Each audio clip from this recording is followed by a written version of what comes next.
Looking back at all the central bank risk this week, we think of it as kind of a reverse sandwich. All of the meetings in the middle were more or less non-events, while the two meetings on the outsides were the most market moving. The Fed was the first to go and stir the pot, inspiring a round of broad-based US dollar selling on the dovish reads of the two dissents and on caution from Yellen. Then we got into the inside of the sandwich with the SNB, Norges Bank, and Bank of England all pretty much going off as expected.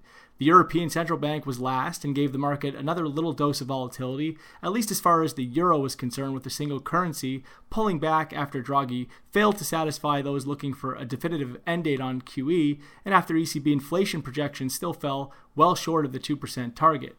Retail sales data was notable on Thursday, with both prints coming in better than expected.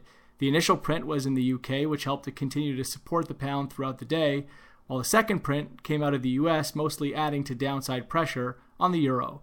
But overall, it was really just a slider of a reverse sandwich on Thursday, with currencies ultimately confined to within 0.5% of Thursday's opening levels. The Australian dollar was the strongest among the more actively traded currencies on Thursday, helped along by the early Thursday release of impressive Aussie employment data.